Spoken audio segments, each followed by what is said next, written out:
Hey everyone, welcome back. Welcome back to my home. We're in front of my messy pantry cabinet, one of my cabinets that I use. Yes, it needs a huge renovation. We've been digging through, eating through, using up, being creative, all kinds of stuff. We had stuff in here since 2020 between this cabinet and my other cabinet. We have been eating through my pantry we're up to 11 months now, eating through the pantry, in addition to buying a few odds and ends here and there, and in addition to eating out and all that good stuff. But right now, we are eating through this a little bit more to clean some of it out, to start fresh and new. And what are we going to talk about today? I want to talk to you about how you can save $5,000 fairly easy in a year, or how we, meaning me, I know you guys have it all together, have wasted $5,000 over the past several years. And 5,000 times 5,000 times 5,000 adds up to a lot of money.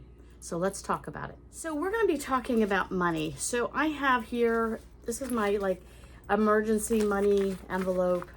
Got some money in here. There you go. So this is my money that I make when I teach craft classes and I make money, or if I sell things on Facebook Marketplace, or sell things on the web shop that we have, things like that. And I stash that money aside, and that's for, I want a treat, that's for my thrift shop extravaganzas that I go on with all my girlfriends. That's that money that I use for that. That's not the money I'm talking about. But I want to talk to you about $5,000. I don't know to you, but that's a buku bucks for me. That's a lot of money. And I read an article the other day, and it really hit home. It's like, when you get cold water or slap in the face? Well, it was three things that happened. We had a triangle. I had a triangle in my life.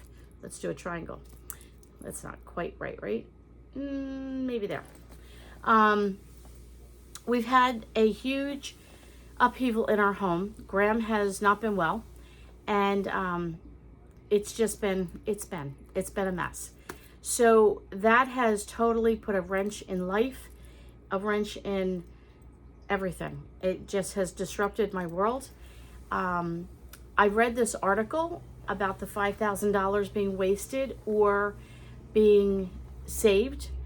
And also through all of that and just my prayer time and my devotions and asking the Lord, where am I in life, and trying to make sense of where I am right now. It all came together, and I thought I had it all, I had it in pieces, let's say. It was all, in different pieces. And then I was talking to a friend, and she said to me, I just have this idea, and she was sharing with me basically the same idea that I was having, but in her own unique way. But it was kind of the icing on the cake to what I needed to hear. So we're making some major changes in the Wilson household for the next year. I always tell you, I start my year in the fall. I don't start it in January. My time of getting excited for new things, fresh starts, new beginnings, and all the rest. It's like school year begins in September, and that's when I start my new year. So I started first of all by buying a brand new planner for next year. It was 43% off. It was only $12. I was so excited. And one of the reasons I bought it is I had one like this a couple of years ago, but I have to have it predated. I don't like undated calendars. I know they're good because you can always reuse them. They don't work for me. I'm a creature of habit in a lot of ways, and I needed predated calendars. So it is predated. It does have, and all this will make sense in a moment, it does have the month on it, and then it has the daily, but it has hourly on it. Now, for those of you that are faith-based, if you're interested, it gives you passages just so you can read through in a year, and it also has a daily verse. It has some other little features, but that's basically it. It's embossed. It feels like leather. It's faux leather. It's got a zip if you want a zip. It's just the right size for my purse. Why did I go get a new planner?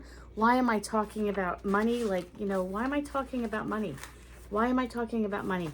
Because after reading this article, have you ever just not thought about things through, and then you somebody tells you something and it's like you have an epiphany. Well, that's what happened.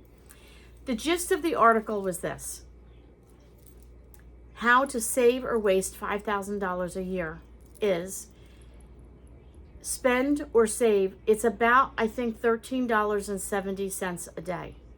And you will, if you save that every day for a year, 365 days, you'll have $5,000 in the bank. If you spend $13.70 a day on frivolous, wasteful things, then you will have wasted $5,000 at the end of the year. The saving part didn't intrigue me as much as the wasting part. And who doesn't need $5,000 at the end of the year? And at first I had to really think about it. I'm like, I can't save $13 a day, so much per week, so much per month. My budget's already tight. You know, you go through all those financial woes. You know, you take pity on yourself. Oh, how could I do any more? I'm already tightening my belt. What? Blah, blah, blah, blah, blah. So I had to really think about it. And I thought, $13.70 a day.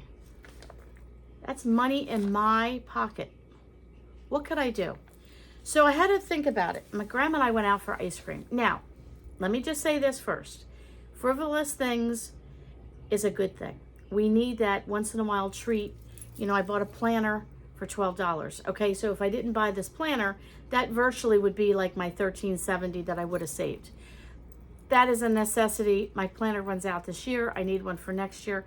That was only $12 versus some planners that are on the upwards of, you know, $50, $80, over $100. I got a cheap one. Could I have gone to the Dollar Tree? Yes, I could have went to the Dollar Tree or Dollar General or Walmart and maybe got something a little bit cheaper, but I needed something that suits my needs, and that will come into play in a minute. So we went out for ice cream. Graham had a rough day. We went to the doctor. It was just a rough day. And we wanted some ice cream to sit in the car together and chat. It was a date.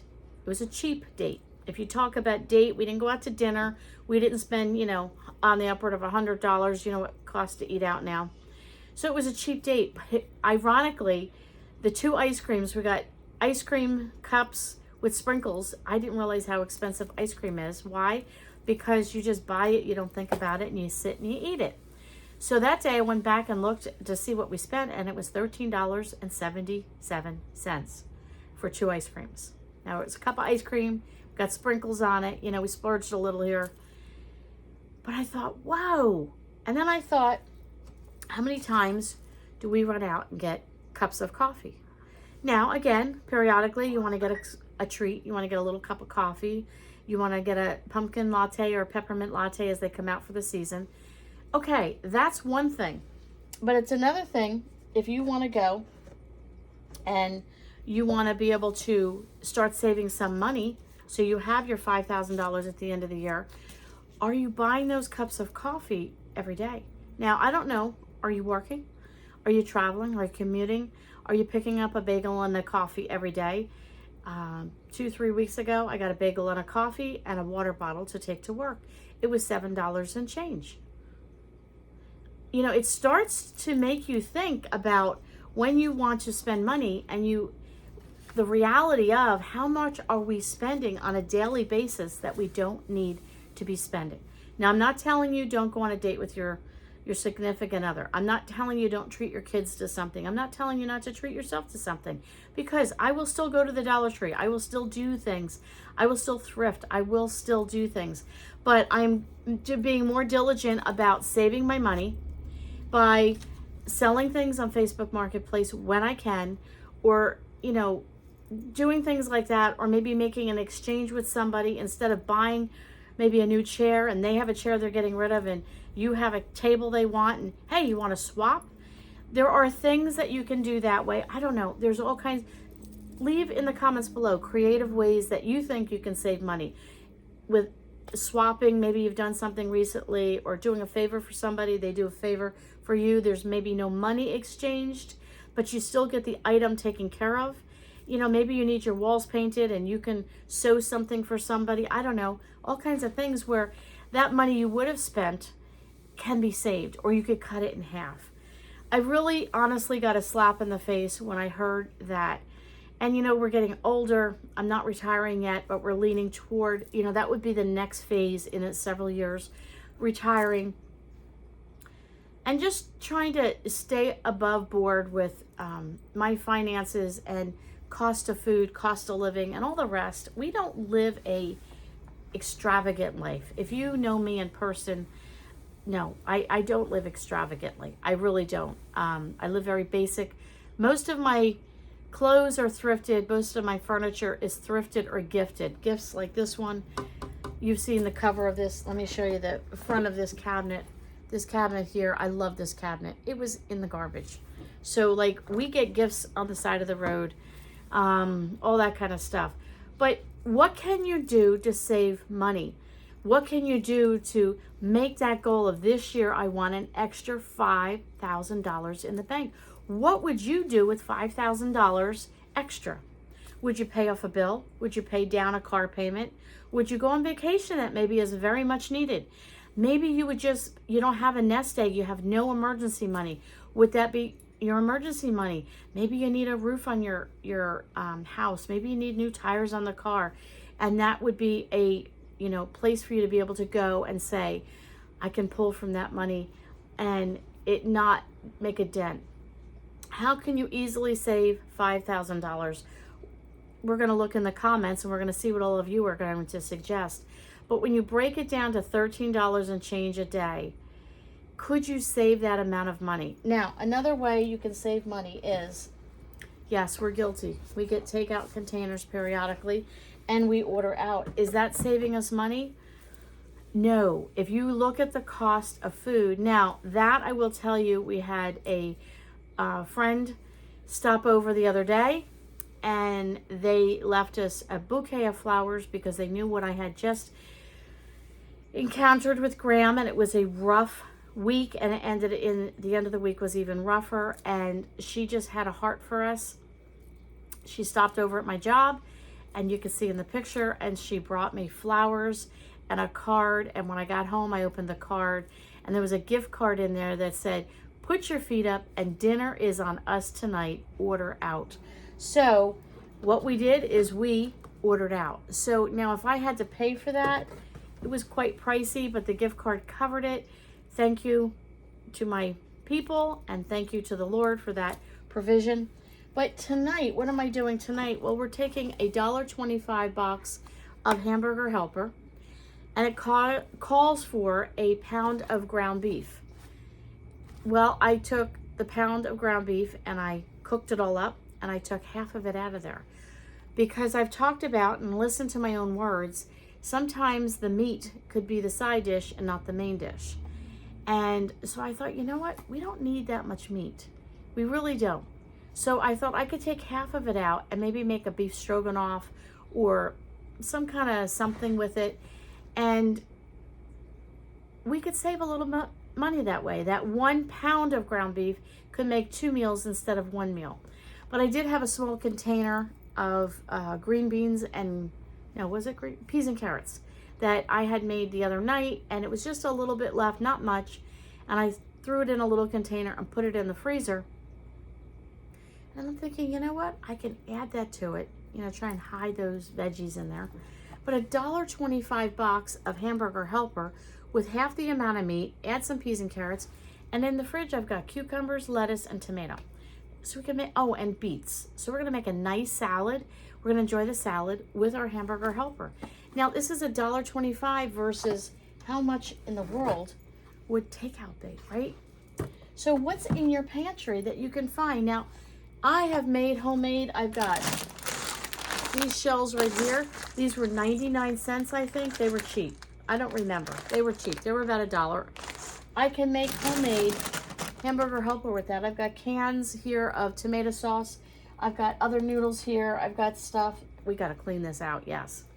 But I also can make homemade Hamburger Helper and freeze that chopped meat to make homemade for another night. This was $1.25. I picked this up as an emergency for days like this where I've had to work, I need to film, and I need to run out. I have a business meeting this evening. So this comes in handy. I can do this, add some veggies to it. put a salad on the side, we got dinner, we're good to go. What can you do to accommodate yourself and or your family with better meals at home, not doing takeout, saving a little bit of money? So maybe once a week, twice a week, you aim for something like hamburger helper, tuna helper, tuna casserole. You know, get a can of tuna out, make a white sauce, add some frozen peas to it, and whatever else. I don't know what you do. We add frozen peas and do a white cream sauce and throw the can of tuna in there, pop it in the oven. But my grandma's secret was you take a bag of like leftover potato chips. You know, you get down to the bottom and nobody wants them. Put them in the freezer, take them out, you crumble them up really good, put them all on the top like you would breadcrumbs, and you bake the potato chips over the tuna casserole, and you have a great inexpensive meal. Maybe start cutting back 2 meals a week that you're going to do, like, you know, my dad would say the El Cheapo meal. Do something cheap, frugal. Maybe a box of cereal, you know? Maybe just have cereal one night, 2 nights a week. I don't know. Peanut butter and jelly sandwiches. Just, you know, peanut butter. There's something to be said for good old-fashioned PB&J. I'm not telling you to not live. I'm not telling you not to enjoy those things. But when a cup of coffee can cost you, 2 cups of coffee can cost you on the upwards of $5 to $7 a cup of coffee at those drive-through delicious places. Yes, they're delicious, but maybe instead of doing it once, twice, 3 times a week, maybe limit yourself if you do it 3 times a week to once a week. If you do it once a week, maybe do it every other week. Even better yet, maybe once a month, and you say at the end of the month, I'm going to splurge and get myself a cup of coffee or that ice cream. So Graham and I are, you know, we're working on saving the money. The other thing I'm working toward, and it might sound kind of crazy and silly, is working on my schedule, and that's why I got a new planner. I have found that right now, with the craziness of my lifestyle, of my husband and what we've been going through, work has picked up, my hours have increased, and my responsibilities and other activities we have in life, that I'm finding that I don't have time to do the wash. Anybody else like that? Who has time for wash? I don't have time to menu plan. I don't have time to menu plan, which means I don't have planned out menus of food of what I can pull together. So I haven't taken the meat out of the freezer because I haven't planned the menu. So what do you do? Oh, let's just get takeout. Let's just do takeout. We'll just do it tonight. But then you do that 3 or 4 nights in a row, and you're getting yourself in trouble and you're wasting money. I have found for me, for the season I am in life, I am now going to, I used to do it and I got away from it. The last couple of years, I just list the task for the day. I am now doing that by the hour. So I've got, like I said, I got myself an hourly planner. I am now scheduling in my hourly planner. Scheduling in a block, maybe from 6 to 7, is menu planning for the next 2 weeks. It is now going in my planner distinctly to have that. Maybe from 7 to 8, wash. Maybe the next night is from 7 to 9 will be free time for Lynn. Lynn doesn't schedule free time for herself. Lynn needs to now do this. Yeah, I need to do this desperately. If that means trimming my nails, if it means painting my toenails, if it means, I don't know, you know, doing my hair and putting a mask on it, or decorating my planner, or maybe doing some crafting. Maybe it's sitting and watching a video. I don't know what it would be. I am now scheduling in that. What does all that add up to? I am scheduling in, it seems so silly, those basic tasks that when I get busy with other things seem to get neglected. And time is costing me money because I am not navigating through my week with a better grip on the time that I need to get things done. We've had some major changes in the past month in our family and dynamics and things that, not terrible, but enough where I can feel that, Lynn, you need to get a grip. I have a plaque hanging up over here in my kitchen that says a wise woman builds her home. I don't care if you live in a cardboard box or you live in a mansion. I don't care if you're a family of 1 or a family of 20. A wise woman builds her home, and I'm a woman who wants to build her home wisely. I want to be wise with my money, and I want to have $5,000 extra in the bank. I need to plan out what I'm doing more specifically and allot times to do the things I need to do so that I don't have to spend money on things that because I didn't get this job done, because I didn't write it down, I'm spending this and wasting this and not doing it. So I am getting really tight on my schedule. We're getting very tight on our pantry. We are due. I keep saying this. It'll be a year next month that we've been eating out of our pantry. And I went to get something out of my other pantry and I was like, oh, wow, this is getting empty. So I'm getting to the point where I'm starting to feel a little, you know, we talk about stockpiling, all that. I've been doing that for years and years and years. I have plenty of food. We probably could go another 3 or 4 months without even blinking an eye. But for me, I'm getting holes. I'm getting holes. So we need to do a quick I need to do an in-depth pantry inventory. I need to do a pantry restock. And I've got some videos coming up about that, how to restock your pantry for $5. So you're not going to want to miss that video. I'm going to be doing a pantry inventory. I'll do a video on that. I'm going to be doing clean with me in my pantry. I'll bring you along with that. I'll bring you to my shopping. We're still thrifting. We're still getting ice cream. We're still getting coffee. We're still doing all those things, but on a much smaller scale. And I sat down, and one of the things I heard on somebody's YouTube, and I don't know who said it, I wish I could give credit, is what they said is half your planning of your meal plan is just knowing what you're going to do. And that has been a big help. I know I have a roast chicken in the oven, I have a roast chicken in the freezer that needs to go in the oven. I have a roast chicken and I thought, oh, I got a bag of carrots and I got an onion. I could put that all together and I'm going to cook that up. And I thought I want to do chicken and gravy. It's one of my favorite meals. And I found a new recipe I want to try at it, something very simple. So I thought I could roast that chicken up and we can make chicken and gravy. I have potatoes over mashed potatoes. I'll have those carrots as a side dish. And again, I'll probably do a salad. I enjoy a salad on every side dish. And tonight we're doing hamburger helper and I'm doing half the chopped meat, half the ground beef. So the other half of the ground beef can turn into maybe a beef stroganoff. And I have a couple little pizzas in the oven. I had gotten at Trader Joe's. They're just smaller, kind of fancier pizzas. They were like $5 each. That's still reasonable for dinner. We made that. We had salad the other night with that. So I'm looking through what do I have and looking around and what's in here. What could I pull together and make something that would be a little bit more on the low end of spending, using up what I have, not wasting time. And one of the things I'm finding is I need to be home a little bit more and not listen to all my wonderful friends and family, and I love them dearly, that say, oh, you could do that another night. You've got to do this tonight instead. And I'm learning to say, you know what? I'm sorry, my schedule is full. They don't need to know that I'm painting my toenails. But what I need to know is that I have blocked out time for simple things like that, to things like I pay my budget or do my wash or do my menu planning. It needs to be in here so it becomes a priority. So this is a priority. So I can save money for when I need extra money, I need vacation, need tires on the car, whatever the case might be. I would love to hear from you. If you're interested in my videos, look at this video up here, see if that's maybe a help to you, and we'll catch you all on the next one.